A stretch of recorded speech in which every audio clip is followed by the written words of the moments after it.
에베소서 지금 1장 오늘 15절부터인데 에베소서 1장은 세 부분을 나눠진다. 이런 말씀드렸죠. 1절, 2절이 한 부분이에요. 그건 인사말이에요. 인사말.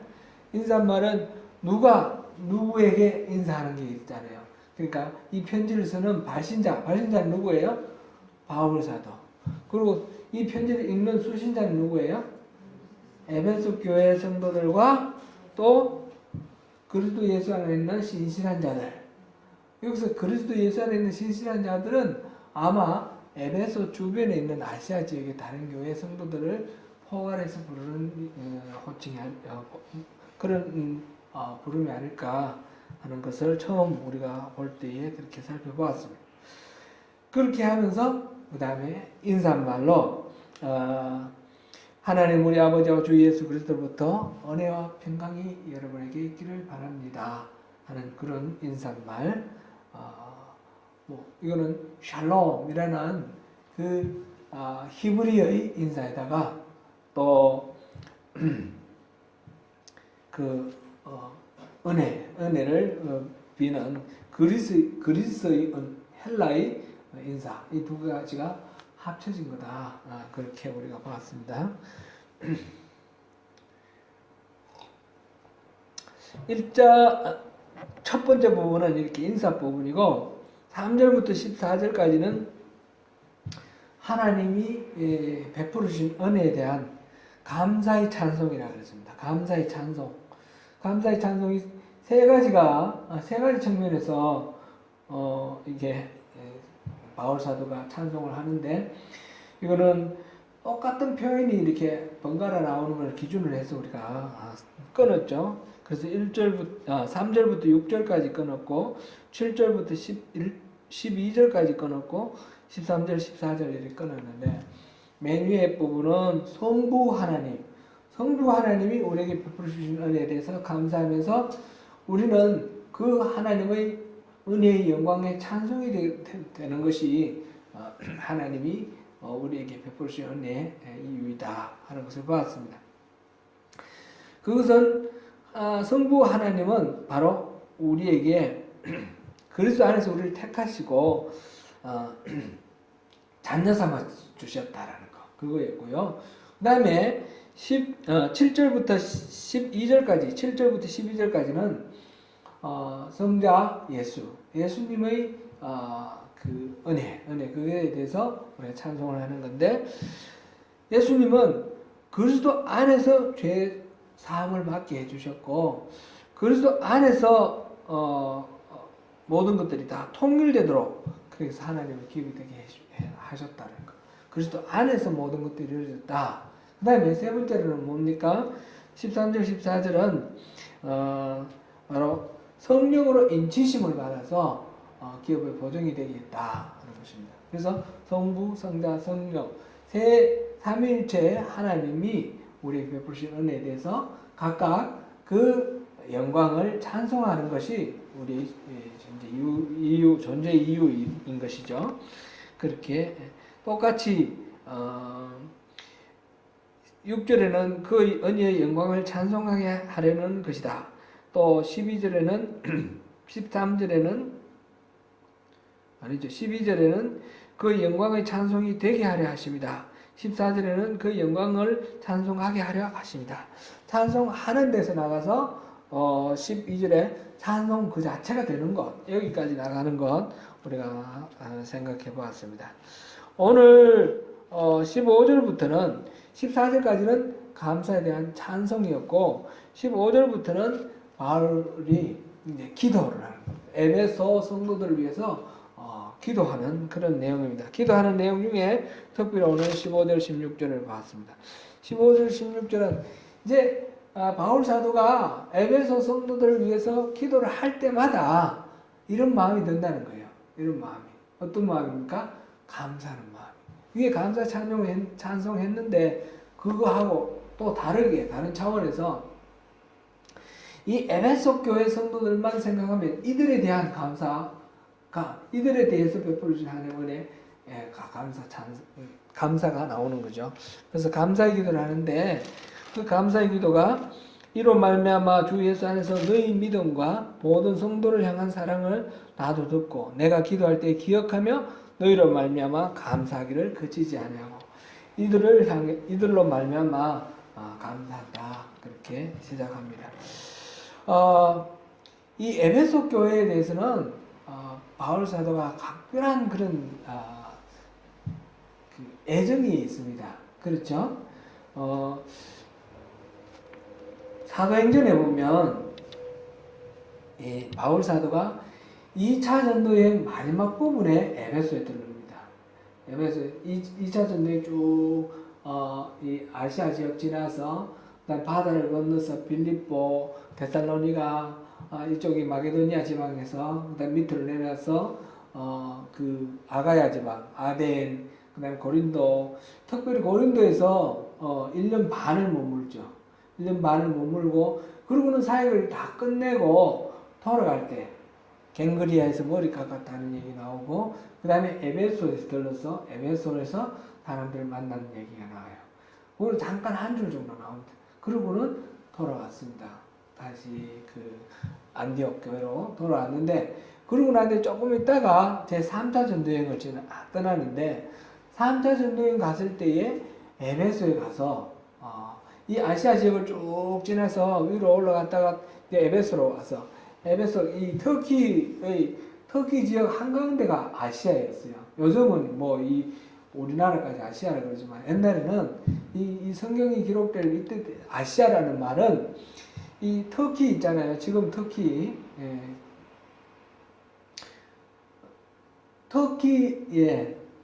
터키에 갈라디아 지방이 있고 뭐 부르기아 지방이 있고 뭐 이렇게 밤빌리아 지방, 무시아 지방 이렇게 지방 이름들이 쭉 있는데 아시아라는 지방이 있는 거예요.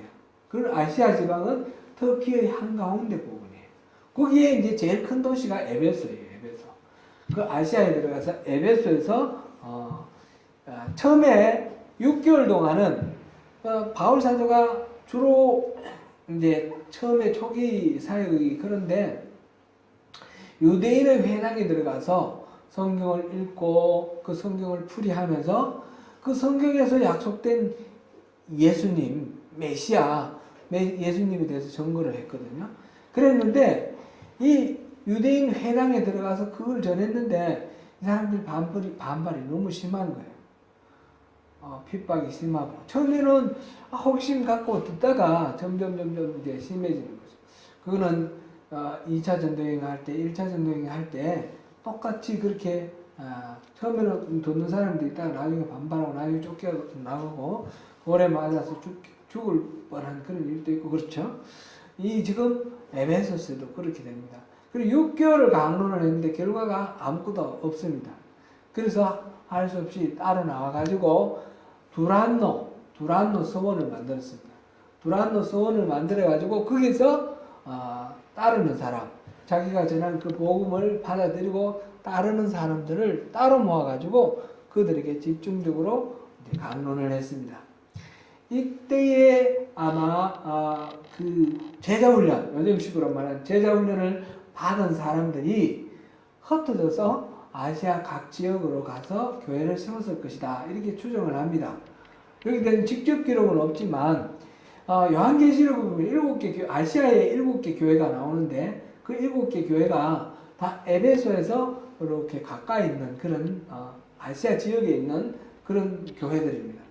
그런 교회들은 바울이 가서 세운 교회들이 아닙니다. 지금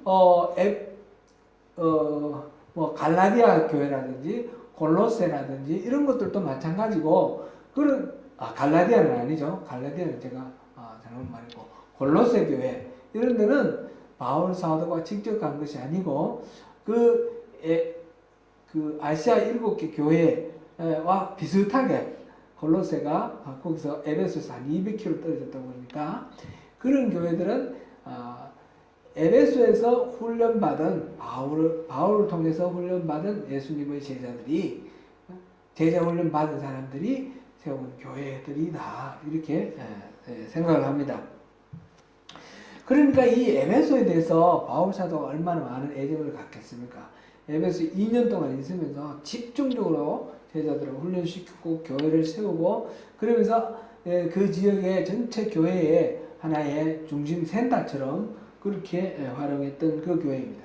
그래서 지금 이 에베소서를 쓰는 상황은 로마로 가서 로마에서 지금 재판을 받기 위해서 기다리면서 연금 생활하고 있습니다. 감옥에 갇히지는 않았지만 감옥이나 마찬가지죠. 어디 다닐 수도 없고 그냥 갇혀서 있는 그런 삶을 사는데 그래서 이 에베소서, 빌립보서, 빌레몬서, 골로새서 이거를 옥중서신이라고 하지 않습니까? 로마에 이렇게 갇힌 상태에서 쓴 편지다. 그래서 그러는데 그 중에 에베소서를 가장 중요하게 가장 심혈을 기울여서 그래서 쓰고 있는 것을 봅니다. 그래서 에베소 교회에 대해서 많은 애정을 갖고 있는데 오늘 이 본문 다시 한번 우리 15절 16절을 다시 한번 읽어보겠습니다. 에베소서 1장 15절 16절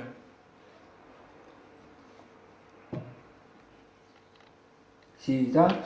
이로 말미암아 주 예수 안에서 너희 믿음과 모든 성도를 향한 사랑을 나도 듣고 내가 기도할 때 기억하며 너희로 말미암아 감사하기를 그치지 아니하고. 아멘. 바울은 이 에베소 교회를 위해서 기도할 때에 감사하기를 그치지 않는다 이렇게 표현을 하고 있습니다. I have not stopped giving thanks for you. 멈추지를 않았다. 누군가를 위해서 기도를 할 때에 감사하기를 그치지 않는다. 감사가 막 저절로 막 솟아난다는 거죠. 그렇게 기도하는 것이 보편적입니까? 여러분들 누군가를 위해서 기도를 할 때 어떻습니까? 자식을 위해서 기도할 때 또는 고향에 있는 누구 형제를 위해서 기도를 할 때 또는 여기 있는 주변에 누구를 위해서 기도를 할 때 막 마음에서 감사가 막 흘러 넘칩니까? 아니면 부담감과 답답함 뭐 이런 것들이 주로 많습니까? 감사함이 막 흘러 넘치는 그런 경우도 물론 있겠지만 너무너무 기뻐서 그 사람을 위해서 기도할 때마다 이 사람에 대해서 하나님이 베풀어 주신 은혜가 너무너무 넘쳐서 막 감사가 넘칠 때도 있겠지만 대부분의 경우는 이렇게 좀 했으면 좋겠고 저렇게 좀 했으면 좋겠고 안 되는 것에 대해서 우리가 답답한 이런 마음들이 주로 많이 있을 것입니다. 그런데 바울 사도는 지금 너무너무 감사하다 그렇게 말을 합니다. 바울 사도가 이 편지를 쓰고 있는데 이렇게 기도할 때마다 맨 먼저 이제 인사하고 그다음 기도를 하는데 기도할 때마다 이 감사하는 마음이 있는 것이 성경에 몇 군데 나옵니다.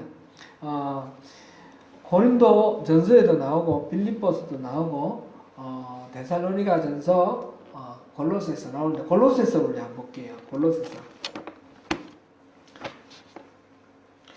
골로새서를 한번 보겠습니다.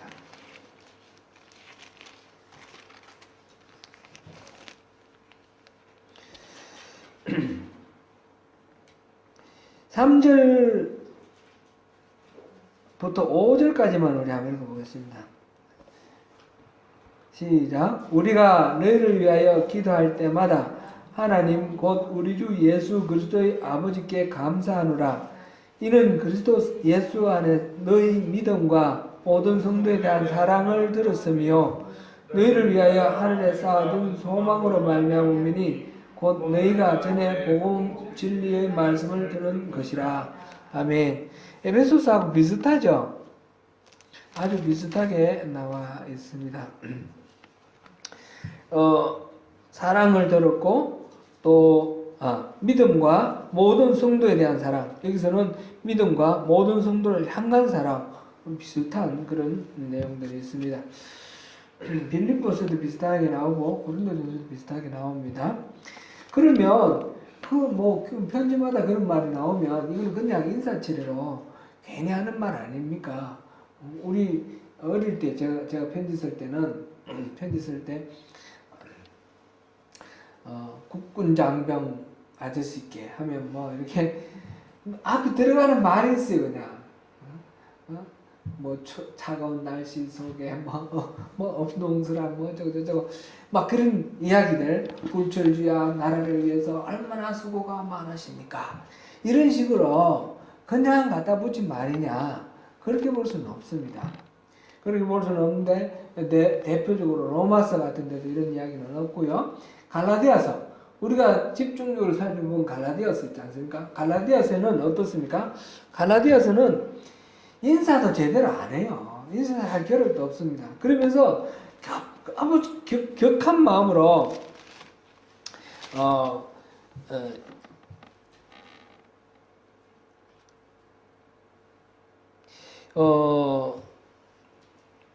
평강이 있기를 원하노라.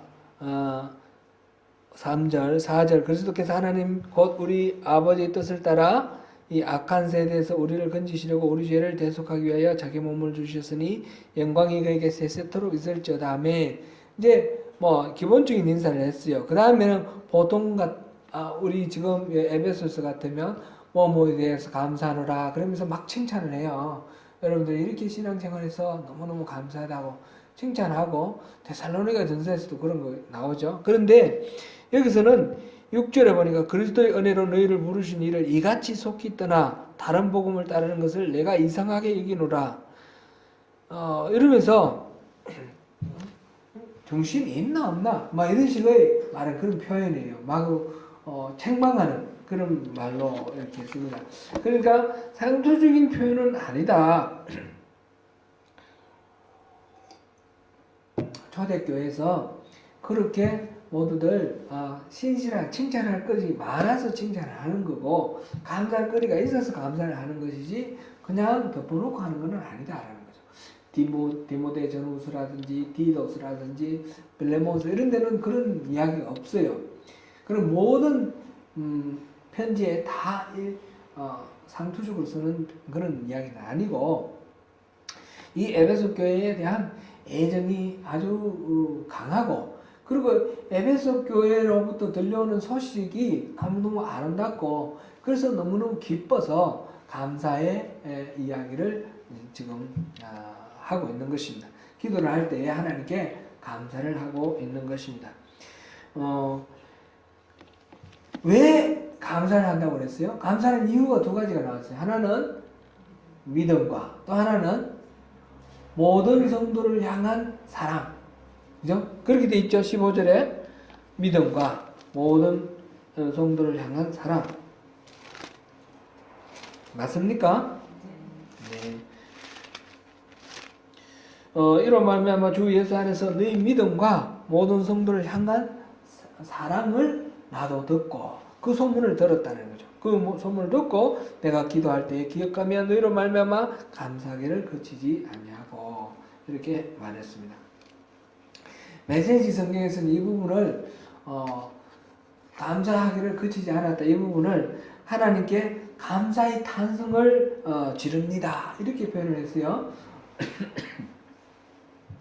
그냥 탄성이 막 튀어나오는 그런 감사를 이렇게 표현을 했습니다.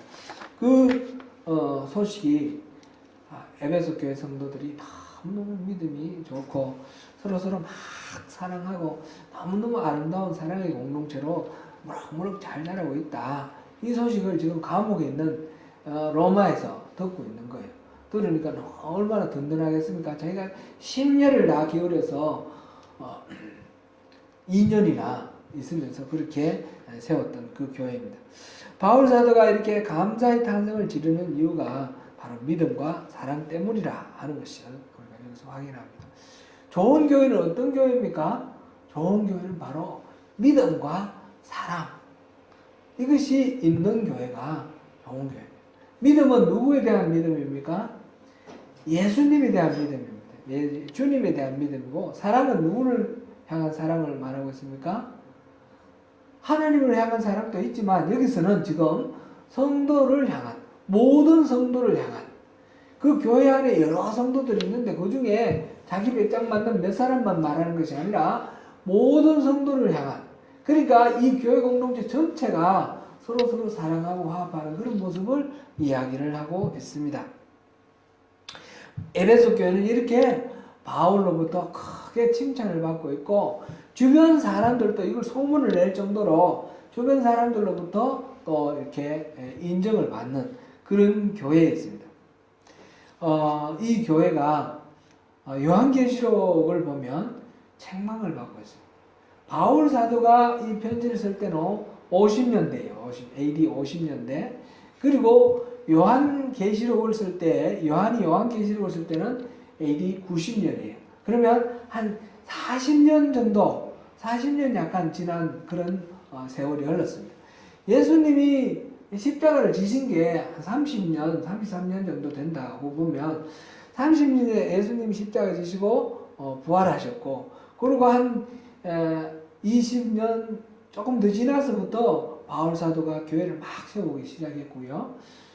그런 게 나오고, 그 다음에 그로부터 40년이 지났어요. 예수님으로부터 시작해서 한 60년 정도가 지금 지난 그런 상황이에요. 그때를 한번 보겠습니다. 요한계시록 한번 보겠습니다.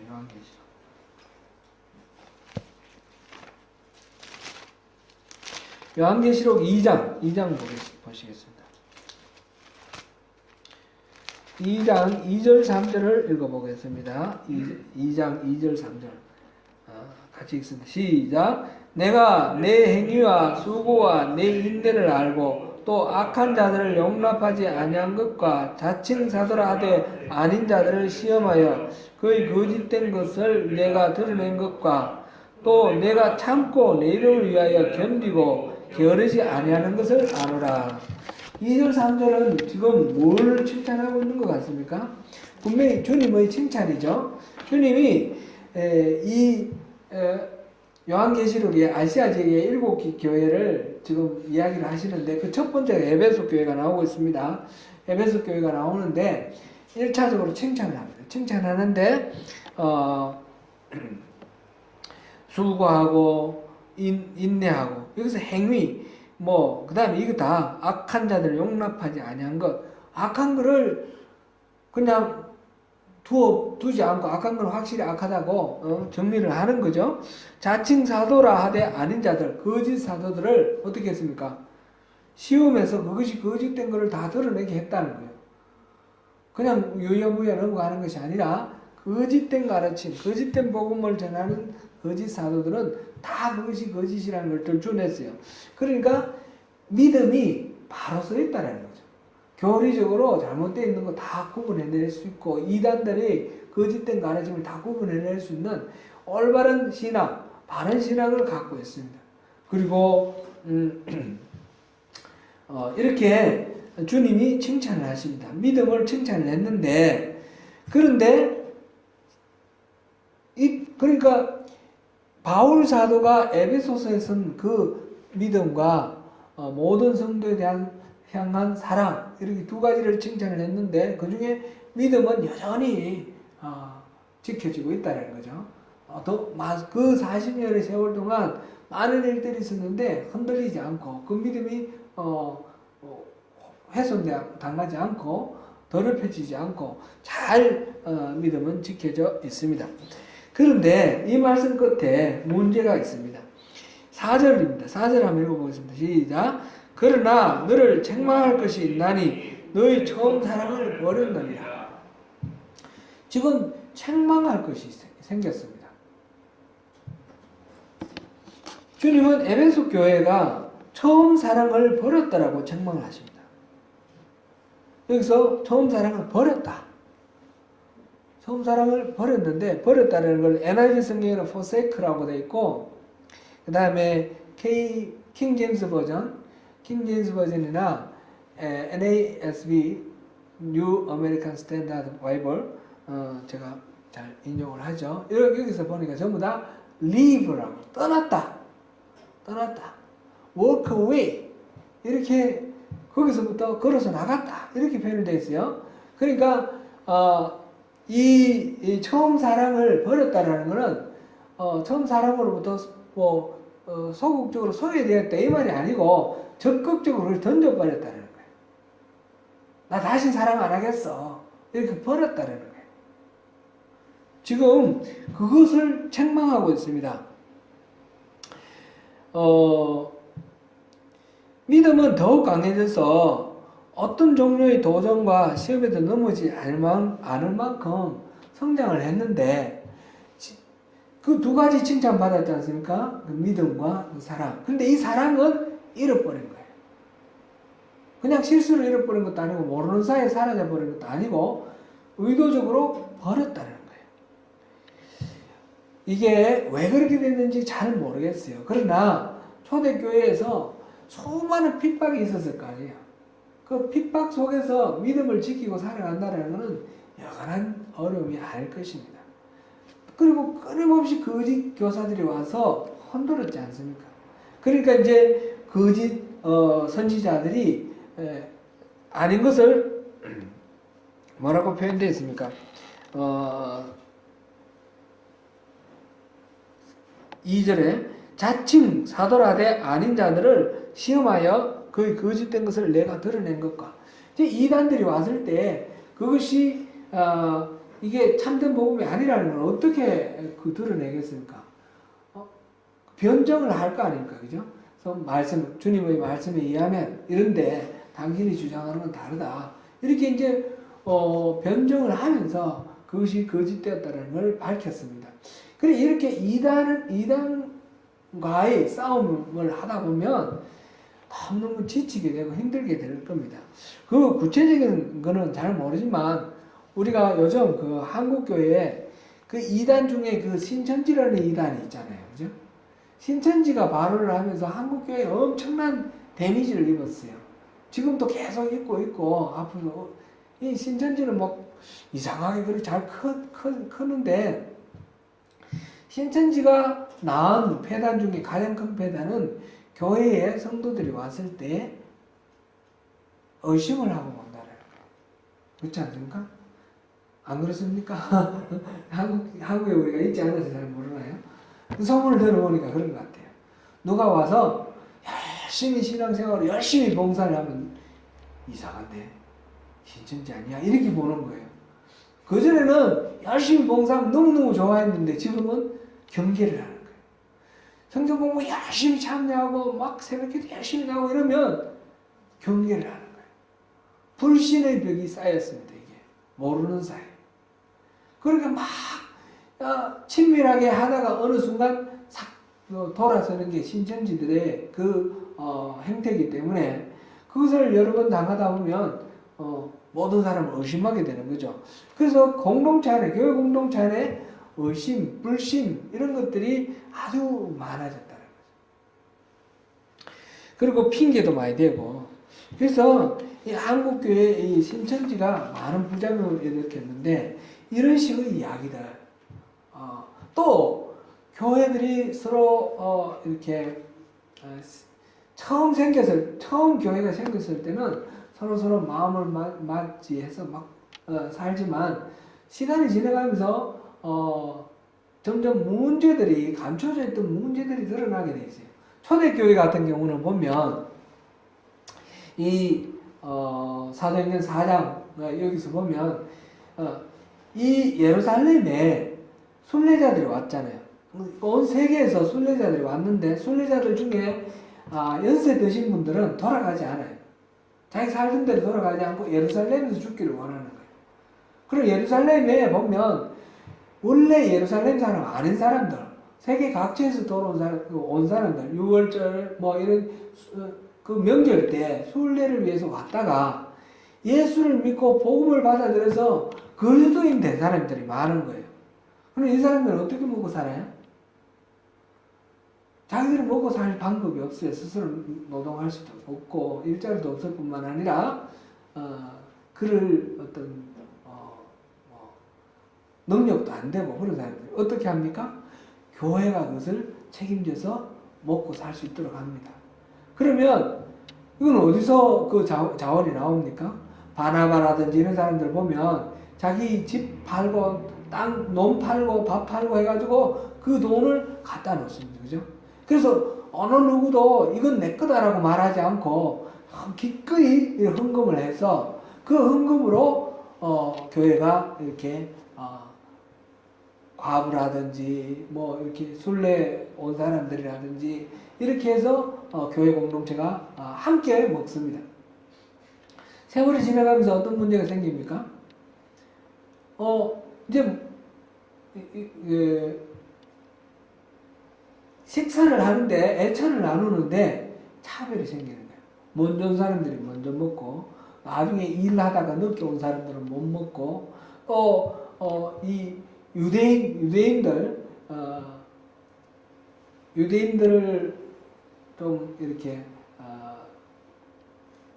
유다파 그리스도인 이런 사람 유대인 그리스도인 이런 사람들과 헬라파 그리스도인 다른 데서 이렇게 왔는 순례객들 중심으로 한 그리스도인 이 사이에 또 그 차별이 생깁니다. 그것 때문에 나중에 집사도 만들고 막 이런 교회가 조직이 되고 이러지 않습니까?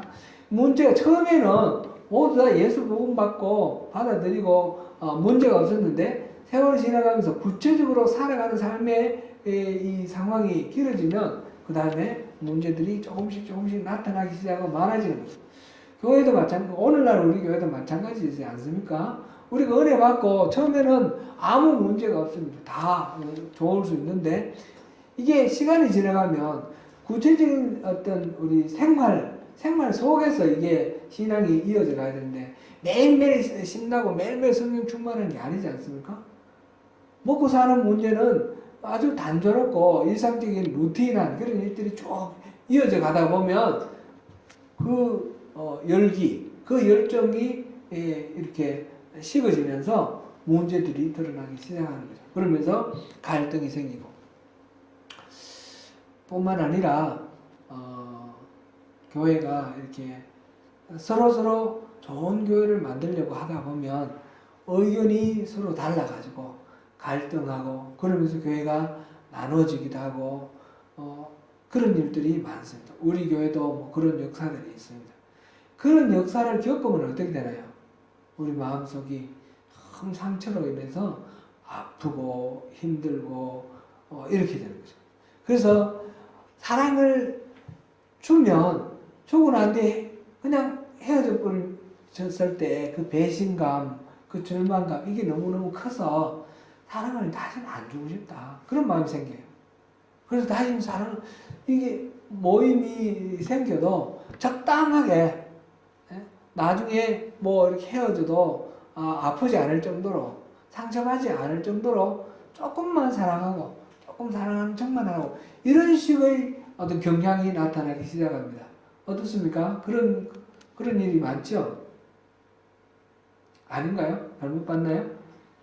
우리가 상처를 받다 보면 처음에는 아낌없이 사랑을 주고 아낌없이 헌신을 하는데 세월이 지나가면서 그런 마음이 없어지는 거죠. 지금 이 에베소 교회가 그런 거예요. 지금 에베소 교회가 그러면서 처음 사랑을 잃어버렸어요. 처음 사랑을 잃어버렸는데 뭐 그럴 수도 있지 뭐. 그렇지 않습니까? 그 인간사가 당연한 거죠. 그런데 문제는 그걸 당연하고 그럴 수 있다로 끝나는 것이 아니라는 거죠. 5절을 읽어보겠습니다. 우리 5절. 요한계시록 2장 5절입니다. 시작. 그러므로 어디서 떨어졌는지를 생각하고 회개하여 처음 행위를 가지라. 만일 그리하지 아니하고 회개하지 아니하면 내가 네게 가서 내 촛대를 그 자리에서 옮기리라. 지금 에베소 교회를 칭찬하고 근데 책망할 것이 하나 있는데 그게 처음 사랑을 잃어버린 거다. 그리고 회개하라. 회개하고 처음 행위를 돌이켜. 처음 행위라는 건 처음 사랑을 말합니다. 이 처음 행위를 돌이키지 아니하고 회개하지 아니하면 어떻게 한다고요? 주님이 가셔서 촛대를 옮겨버린다. 촛대 옮겨버리는 게 뭘 말하는 거예요? 그 교회의 존재 가치를 인정하지 않겠다. 끝장내버리겠다는 거예요. 그렇지 않습니까? 이렇게 되면 어떻게 되나요? 교회라는 것은 믿음과 사랑이 있어야지 주님의 마음이 듭니다. 근데 사랑을 잃어버린 채 믿음만 있으면 그럼 교회가 믿음만 있으면 되지 않냐? 아니라는 거죠. 교회는 내가 와서 하나님만 잘 믿으면 그게 교회가 되느냐? 그게 아니라는 거예요. 하나님만 잘 믿어서 되는 것이 아니라 우리 서로 사랑을 하는 것을 우리가 잘 훈련받고 서로 잘 사랑해야 된다는 겁니다. 그렇지 않으면 촛대를 옮겨버린다. 이게 주님의 말씀입니다. 성도를 향한 사랑을 잃어버리면 교회가 교회로서의 의미를 잃어버리는 것입니다. 이 땅에서 신앙생활은 하늘나라와 연장이 되었습니다. 예수님께서 하나님 나라, 천국은 이미 이 땅에 임했다라고 하셨어요. 임했다라고 하셨고, 그 다음에 주기도문이라든지 모든 것들을 통해서 예수님이 하시는 말씀은 하나님 나라가 이 땅에 임하기를 기도하라 그랬고, 우리가 바로 하나님의 백성이라고, 빛과 소금이라고 말씀하셨어요. 그러니까 내가 하나님 나라의 백성이고 우리가 다 하나님 나라의 백성이면 여기가 바로 하나님 나라 아닙니까? 이미 우리는 하나님 나라의 백성으로 살아가고 있어요. 산상수훈 우리 볼 때 배웠는데, 산상수훈은 뭡니까? 그 설교를 듣고 있는 그 사람들이 하나님 나라의 백성이고, 그러니까 하나님 나라의 백성대로 살기 위해서는 우리가 이렇게 살자. 그러면 하나님 나라는 이런 복을 누린다. 그게 오복, 팔복이고, 그게 바로 산상수훈입니다. 하나님 나라 이미 시작되었습니다. 여러분은 바로 예수 그리스도를 우리 주님으로 영접하셔서 하나님 나라의 백성이 되었습니다. 여러분들이 우리의 시티즌십은 뉴질랜드 시티즌이기도 하지만 하나님 나라의 시티즌이기도 한 거죠. 그러니까 천국은 죽고 난 뒤에 그 다음에 예수님이 오실 어떤 아득한 먼 훗날 그때에 천국 가는 것이 아니고 지금 이때부터 천국의 삶을 시작한 겁니다. 이게 계속해서 이어져서 어디까지 이어지나요? 하나님과 함께 더불어 사는 영원한 세상, 영생까지 계속 이어지는 거예요. 그 이제 분기점으로 예수님이 오실 때 우리가 새 몸과 새 영을 입는 그런 분기점이 있지만, 그거는 오늘날 내가 천국을 살 때에 있는 거예요. 오늘 내가 천국 살지 못하면 이것도 없는 거예요. 우리 예수를 믿고 천국 간다는 것은 지금부터 천국 살아야지, 천국의 삶을 살아야지 영원한 천국의 삶을 누리는 겁니다. 그럼 천국의 삶의 가장 기본적인 특징이 뭔가 하면, 천국에서는 무조건 거기 있는 모든 사람들은 사랑한다는 거예요. 은혜를 누린다는 거예요.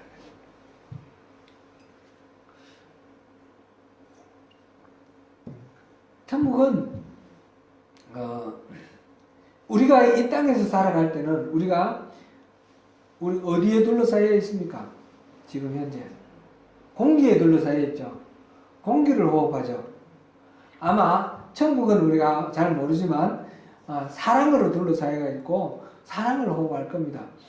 하면 사랑이 쏙 들어오고 하면 사랑이 나가고 이런 식으로.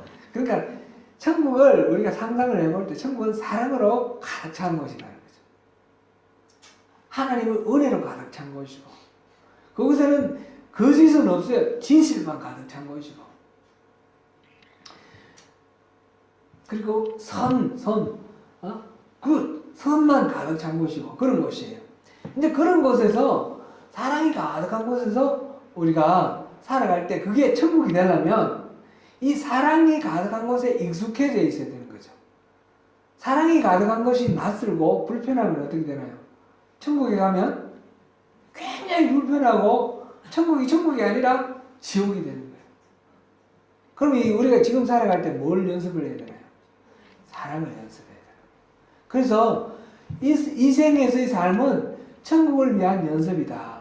이 생에서의 삶은 천국에서 사랑으로 살아가기 위해서 사랑을 훈련하는 거다. 그렇게 얘기를 합니다. 왜 하나님께서 우리 구원받은 사람들을 왜 교회에다가 한꺼번에 이렇게 모여서 살게, 공동체를 이루게 하셨어요. 개별적으로 천국으로 그럼 바로 보내시면 될 텐데, 이 땅에서 같이 어울려서 살도록 하고 이것이 천국으로 연결되도록 하셨어요. 하나님의 구원은 우리 교회 공동체를 통해서 구원이 이루어지도록 그렇게 되어 있습니다. 이게 왜 그렇습니까? 바로 천국이 바로 사랑의 공동체이기 때문에 우리가 구원받는 우리는 사랑을 훈련을 해야 되는 것입니다. 그렇지 않으면 천국이 천국이 아니라 골치 아픈 곳이 되는 거죠. 그러니까 이 땅에서 우리가 모든 사람과 더불어 화평하라 그랬고 모든 성도를 향한 사랑, 그것을 하나님께서 기뻐하신다 하지 않습니까? 모든 사람 서로서로 나하고 기질이 다르고 성격이 다르고 나하고 생각이 다르고 취미가 다르지만 그래도 용납하고 사랑하는 것을 배우라는 거죠. 물론 천국에 갔을 때는 지금 이 땅하고 다른 차이가 있어요. 이 땅에서는 거짓말하고 속이고 나를 죽이려고 하고 이런 사람들도 있어요. 악이 있어요. 이 땅에서는. 근데 천국에서는 그 악이 없어요. 천국에서는 상대방의 생각도 다 보이고 상대방의 뭔가 나쁜 계획을 꾸미고 있으면 다 알아요. 그러니까 그런 게 있을 수가 없는 건데 이 땅에서는 속을 수도 있고 손해볼 수도 있어요. 근데 이 땅에서 손해보고 속는 것이 겁이 나서 사랑을 훈련하지 않으면 천국에서 그 사랑을 온전하게 누리지 못한다는 것. 그래서 하나님이 우리에게 교회를 주셨습니다. 교회는 바로 사랑을 훈련하는 것입니다. 믿음과 사랑이 온전히 균형을 이루고 있을 때에 이 교회가 온전한 교회인 것이고 믿음만 있고 우리 믿는 사람들 믿음만 있고 예배 잘 드리고 그냥 형식적으로 잘 이렇게 순서에 따라서 딱 예배하고 헌금 잘하고 그 다음에 봉사활동 열심히 나가고 이런 것으로 교회가 교회다지는 것이 아니라는 거예요. 그 믿음과 똑같은 비중으로 모든 성도를 향한 사람 이것이 온전해지고 성숙해져 있어야지 그래야 교회가 교회다운 것이에요. 그렇지 않으면 주님이 이 촛대를 옮겨버린다는 거죠. 더 이상 이거는 교회가 아니야. 옮겨버린다는 거예요. 사랑하는 성도 여러분, 저는 우리 교회가 이렇게 믿음과 사랑으로 온전해지는 그런 교회가 되기를 원합니다. 우리 다 그렇게 믿으시죠? 다 그렇게 말하시죠? 그렇게 소문난 교회가 되어서 지금 에베소 교회가 로마에까지 소문이 난 것처럼 그 데살로니가 교회도 온 세계에 마게도니아와 아가야 지방뿐만 아니라 온 이 세계에 그리스도 세계에 다 알려졌습니다. 마찬가지로 소명교회에 이 믿음과 사랑이 적어도 이 땅에서 오클랜드에서 소문이 날 정도로 우리가 그렇게 온전한 믿음과 사랑으로 성숙해지는 그런 교회가 되면 좋겠습니다. 우리가 서로 그렇게 사랑하게 되기를 바라고 또 바랍니다. 서로를 믿으며 좀 손해보고 좀 뭔가 아픔을 당하고 자존심 상하고 이런 게 있더라도 하나님이 기뻐하시는 그런 교회를 이루기 위해서 내가 좀 밑지고 들어가는 그런 것이 필요하지 않겠습니까? 그렇게 해서 이 공동체가 정말 하나님 기뻐하시는 사랑의 공동체가 되면 그 혜택은 바로 우리의 몫이 되는 것이죠.